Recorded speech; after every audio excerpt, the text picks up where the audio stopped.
now. Jonathan Schanzer, former terrorism analyst at the Treasury Department, also vice president of research at the Foundation for Defense of Democracies. President Trump did, as a candidate, pledge that he would move the embassy, the U.S. embassy, from Tel Aviv to Jerusalem. Now it appears he is following through on that pledge, and the world seems apoplectic. How do you see it? Well, I think the first thing that we need to point out here is that there is a law in the books dating back to the Clinton administration, a bipartisan law, saying that we are going to move our embassy to Jerusalem, recognizing Jerusalem as the capital of Israel, which of course it is. And so now, after successive waivers by Democratic and Republican presidents, we have a president in the White House who is determined on making this move. And so it appears that that move is coming. He's actually issuing yet another waiver, as we understand it, but declaring his intent to move the embassy within the next 3 or 4 years. Well, it goes back to, biblical times. Jerusalem was the capital of Israel. What would be the problem in, recognizing it as such today? Well, the challenge, of course, is that you have Palestinian claims, Arab claims, Muslim claims on the city. But I think what is really important to point out, and I heard this from a senior administration official this morning, that this does not preclude the Palestinians or the Arab world or the Muslim world from laying their claim on the city. This is just a distinction of where the United States is going to be carrying out the bulk of its diplomatic activity, that it recognizes Jerusalem as the capital of Israel, but it does not necessarily prevent the Palestinians from establishing an embassy there at a later date. The NATO allies of the United States, we heard the British Foreign Secretary there saying he had no plans, they have no plans to follow suit. Does it matter if the United States is unilaterally moving its embassy and making this recognition?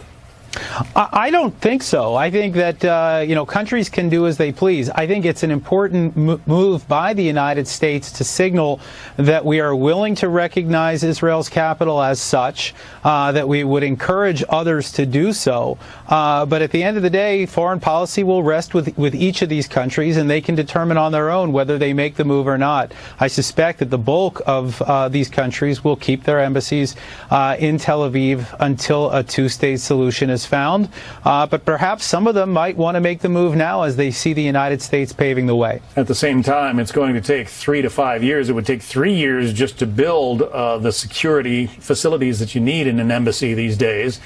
They haven't selected a site yet, so it's a long time in coming, even if President Trump decides to today essentially give the go-ahead for this thing.